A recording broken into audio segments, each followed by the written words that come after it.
Hello बच्चों, स्वागत है एक बार फिर से आप सभी का आज के इस वीडियो में। बच्चों, आज के इस वीडियो में हम 2023 में होने वाली जो राष्ट्रीय आय एवं योग्यता आधारित छात्रवृत्ति परीक्षा है उसके लिए एक मॉडल पेपर हम डिस्कस करेंगे। और मॉडल पेपर में सेट के जो गणित के प्रश्न हैं उन प्रश्नों पर हम चर्चा करेंगे और उनके हल को समझेंगे, किस प्रकार उन्हें हम हल कर सकते हैं। तो आइए चलते हैं और शुरू करते हैं। तो यहाँ पहला प्रश्न आपको दिया गया है, प्रश्न आपके स्क्रीन पर दिख रहा है। परिमेय संख्या -7/9 और 7/9 के निरपेक्ष मान हैं। ऑप्शंस हैं, पहला है -7/9, दूसरा 7/-9, फिर है 7/9 और लास्ट में है 9/7। तो बच्चों ऑप्शन 4 हैं। और निरपेक्ष मान किन्हें कहते हैं आप जानते होंगे कि किसी भी संख्या का जो निरपेक्ष मान होता है वह उनके परिमाण को निरूपित करता है। तो कोई भी संख्या यदि चिन्हों के साथ दी गई है तो उनके चिन्हों को हम हटा लेते हैं, यानी कि माइनस या प्लस का चिन्ह उसमें नहीं होना चाहिए, वह संख्या चिन्हों से मुक्त होनी चाहिए। तो वही उसका क्या होता है, परिमाण होता है, और वही जो है उसका निरपेक्ष मान भी हो जाएगा। तो यहाँ -7/9 और 7/9 संख्याएं तो सेम हैं, लेकिन एक में प्लस का चिन्ह लगा है और एक में माइनस का। तो दोनों चिन्ह हटा करके हम केवल 7/9 का ही निरपेक्ष मान उसका मानेंगे। तो यहाँ आपका ऑप्शन नंबर सी जो है सही हो जाएगा, 7/9। तो आइए अब बढ़ते हैं क्वेश्चन नंबर 2 पर। क्वेश्चन नंबर 2 आपकी स्क्रीन पर है। 3⁴ and whole to the power 3 का मान है, यानी 3 घाते 4 और पूरे की घात 3 है, तो इसका मान क्या होगा। 4 ऑप्शन हैं, 3⁴43, 3⁷, 3 एंड 3⁴12। तो बच्चों आपने घातांक वाले पार्ट में पढ़ा होगा कि जब भी हम किसी संख्या की घात के ऊपर घात लगाते हैं, तो जब भी घात के ऊपर घात होता है तो घातांकों का आपस में गुणा हो जाता है। यानी यहाँ आपको जो दिख रहा है 4 और 4 के ऊपर घात 3 है, तो 4 का 3 में गुणा हो जाएगा, यानी घात क्या बन जाएगी अब 4 घाते 3, 4 गुणे 3 यानी 4 तियाँ 12। तो इसका सही जो उत्तर होगा वो होगा 3 के पावर 12 यानी 3⁴12। तो आपका ऑप्शन नंबर डी जो है वो बिल्कुल सही होगा। आइए अब बढ़ते हैं क्वेश्चन नंबर 3 की तरफ। तो बच्चों यहाँ जो तीसरा प्रश्न है वो इस प्रकार है कि √900 प्लस √0.09 प्लस √0.000009 का मान है।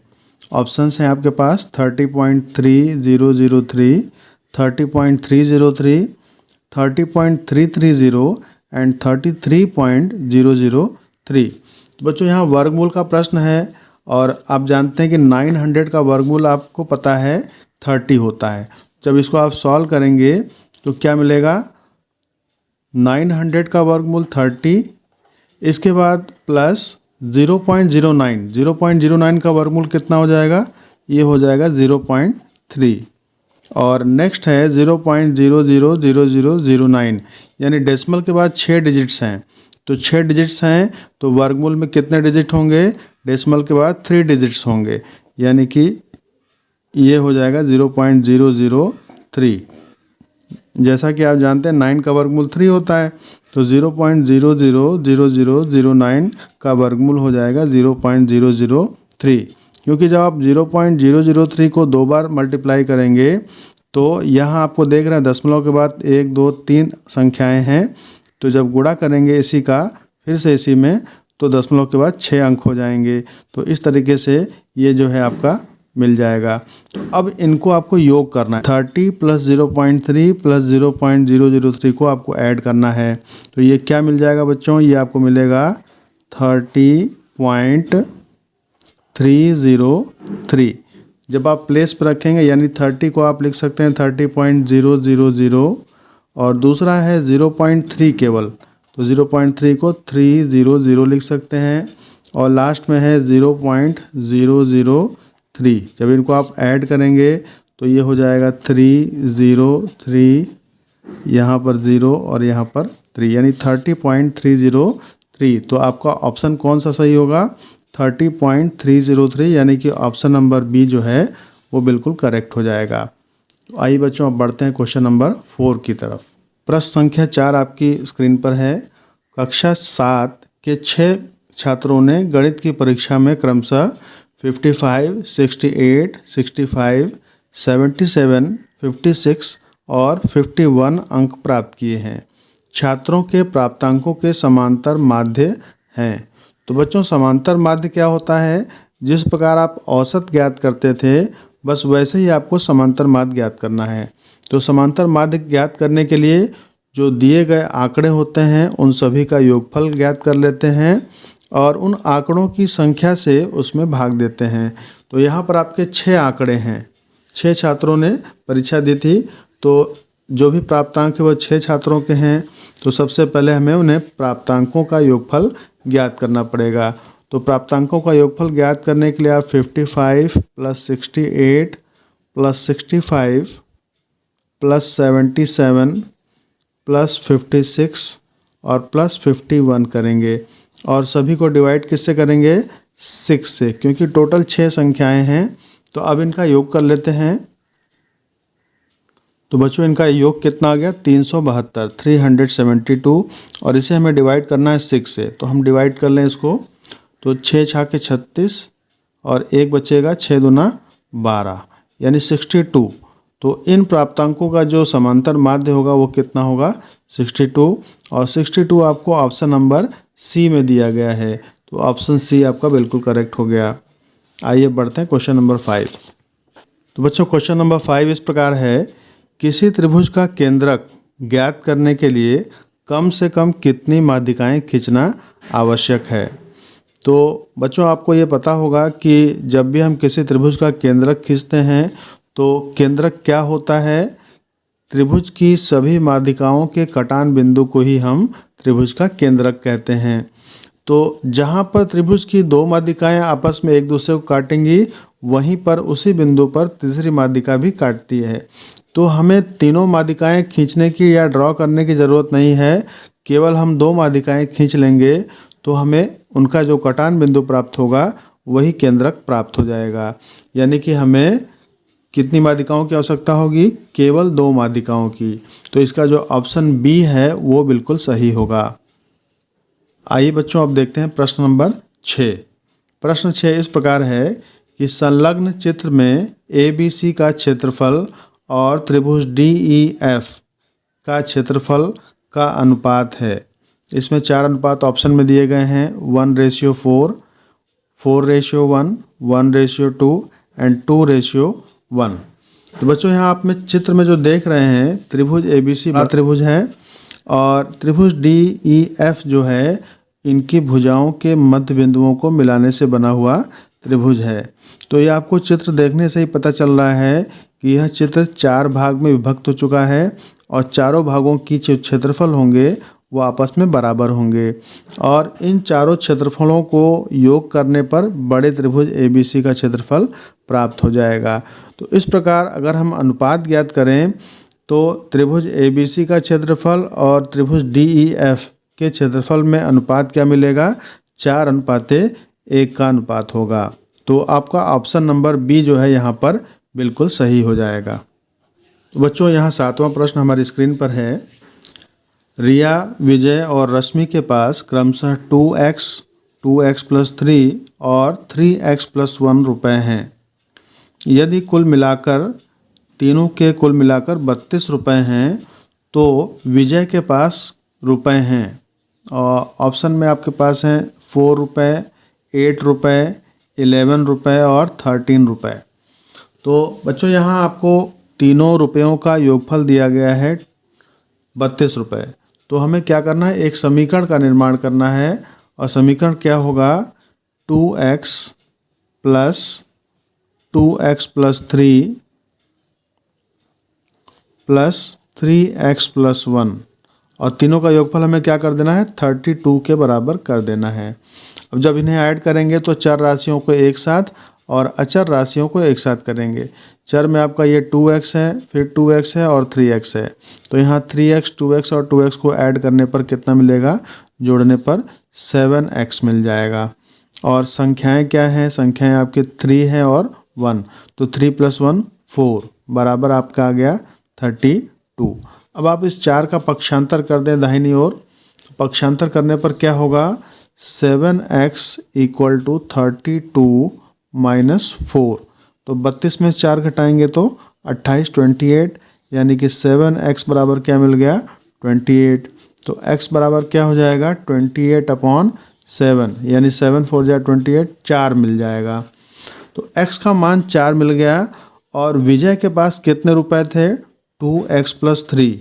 तो विजय के रुपए कितने हो जाएंगे, तो इसे ज्ञात करने के लिए 2x + 3 में हमें 2x + 3 में हमें x की वैल्यू 4 रखनी पड़ेगी। तो यहाँ आपको मिल जाएगा 2 × 4 + 3। तो ये हो जाएंगे 4 दूना 8 और 8 3 11 रुपए। तो अब विजय के पास कितने हैं 11 रुपए हैं। तो आपका ऑप्शन कौन सा सही हुआ, ऑप्शन नंबर सी जो है बिल्कुल करेक्ट हो गया। अब आइए बच्चों देखें क्वेश्चन नंबर 8। तो यहाँ प्रश्न 8 दिया गया है कि एक शहर की जनसंख्या सन 2019 में 1,40,000 थी और प्रतिवर्ष 10% की दर से जनसंख्या वृद्धि होती है, तो वर्ष 2022 में हुई वृद्धि है। तो यहाँ 4 ऑप्शन आपके दिए गए हैं। बच्चों हमें इस प्रश्न को ध्यान से पढ़ करके यह समझ में आता है कि कितने वर्षों के बाद हमें जनसंख्या वृद्धि ज्ञात करनी है। 3 वर्षों के बाद, 2019 के बाद 2022 तक 3 वर्ष हुए। और प्रारंभिक जनसंख्या यानी कि 1,40,000 यह हमारा मूलधन हो जाएगा यदि हम इसे चक्रवृद्धि ब्याज के रूप में देखें। तो इस प्रश्न को हम चक्रवृद्धि ब्याज के प्रश्न के रूप में देखेंगे तो 1,40,000 को हम क्या लेंगे मूलधन यानी कि प्रिंसिपल के रूप में। तो P बराबर हमारा क्या हो गया 1,40,000। और यहाँ rate of interest R equal to दिया है 10% और समय जो है N जो हम लेते हैं वो क्या है 3 ईयर्स 3 वर्ष है। तो अब हमें निकालना क्या है, इसमें ज्ञात क्या करना है कि 3 वर्ष के बाद जो है जनसंख्या में कितनी वृद्धि हुई है। तो जैसे कि हम जो पैसा जमा करते हैं बैंक में चक्रवृद्धि ब्याज मिलता है, तो चक्रवृद्धि ब्याज 3 वर्षों के बाद कितना ब्याज हमें प्राप्त होगा, इस तरह के अगर प्रश्न होता तो कहने का मतलब इस प्रश्न में आपको ज्ञात क्या करना है चक्रवृद्धि ब्याज क्या करना है, यानी कि कंपाउंड इंटरेस्ट। तो CI ज्ञात करने का फार्मूला आपके पास है P × 1 + R/100 whole to the power N -1। अब इसमें आप मान रख दें तो मान क्या हो जाएगा 1,40,000 यहाँ हो जाएगा और इंटू 1 + R आपका 10 हो गया 100 टू द पावर समय क्या है 3 वर्ष और -1 करना है। 1,40,000 और ये हो जाएगा 1 0 0 कट जाएगा 11/10 का क्यूब 11/10 होल क्यूब -1। इसे और सरल कर लेंगे हम लोग तो ये आएगा 1,40,000 कोष्ठक में। अब ये 11 का क्यूब क्या होता है 1331 अपॉन 1000 हो जाएगा 10 का क्यूब -1। इसका लसा लेके फिर से हल करेंगे तो 1331 -1000 होल डिवाइडेड बाई 1000। तो यहाँ आपको मिल जाएगा बच्चों 1,40,000 गुणे इसको घटाने पर आपका 331 बच जाएगा और हर में 1000। तो ये 3 0 इन 3 0 से कट जाएंगे। आपको क्या मिल गया 140 मल्टीप्लाइड बाई 331। तो अब इसको आप गुणा कर लें मान क्या आ जाएगा। तो बच्चों 140 गुणे 331 करने पर आपको प्राप्त हुआ 46,340।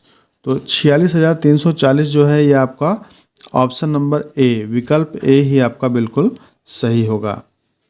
9वां प्रश्न आपके स्क्रीन पर है, इस प्रकार है कि 144 to the power 0.5 plus 16 to the power 0.5 का मान है और मान आपका ऑप्शन में दिया गया है 16, 3, 8 एंड 4। तो बच्चों यहाँ आप जान लें कि किसी भी संख्या की घात यदि 0.5 होती है, जैसे यहाँ 144 टू द पावर 0.5 का मतलब क्या हुआ, इसका मतलब ये है कि 144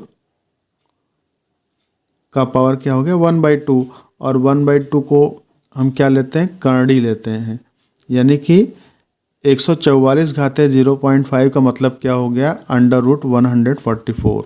तो ये वर्गमूल का मान होता है। जब भी हम किसी संख्या के ऊपर घात में 1/2 लगा देते हैं तो इसका मतलब यह होता है कि हमें उसका वर्गमूल ज्ञात करना है। तो 144 का वर्गमूल आपको पता है बच्चों 12 होता है। इसी प्रकार 16 टू द पावर 0.5 लिखा गया है, तो आपको 16 का वर्गमूल ज्ञात करना है। और 16 का वर्गमूल कितना हो जाएगा, 4। और इन दोनों का योग करेंगे तो 12 + 4 कितना आ जाता है, 16। तो यानी कि आपका सही उत्तर क्या होगा, 16, जो कि आपका विकल्प नंबर ए में दिया गया है। तो पहला विकल्प आपका सही है। बच्चों अगला प्रश्न आपकी स्क्रीन पर है, प्रश्न संख्या 10। 21 सेंटीमीटर लंबी रस्सी को 2:3 में बांटने पर रस्सी का बड़ा भाग है। तो बच्चों रस्सी की लंबाई कितनी है, 21 सेंटीमीटर, और जो अनुपात दिया गया है वो क्या है, 2:3 का। और हमें बड़े भाग की लंबाई क्या होगी ये ज्ञात करना है। तो हम सबसे पहले क्या करेंगे, अनुपाती योग, 2 और 3 का अनुपाती योग क्या हो जाएगा, 5। तो बच्चों बड़े भाग को ज्ञात करने के लिए हम क्या करेंगे, 3/5 से 21 में गुणा कर देंगे। क्योंकि हमें बड़ा भाग ज्ञात करना है तो अंश में 3 रखेंगे। यदि हमें छोटा भाग ज्ञात करना होता तो अंश में हम 2 को रखते। तो इस तरीके से 21 × 3/5 करने से हमें मिल जाएगा 21, जो है 5 से कटेगा 4.2 मिल जाएगा। और जब गुणा करेंगे तो 3 × 2 = 6 और 3 × 4 = 12, यानी कि 12.6 सेंटीमीटर। तो ये आपका जो है 12.6 सेंटीमीटर विकल्प नंबर बी में दिया गया है। तो इस प्रकार से आपके बच्चों 10 प्रश्न हो गए। बाकी के 10 प्रश्न हम अगली वीडियो में देखेंगे। तब तक आप बने रहें। धन्यवाद।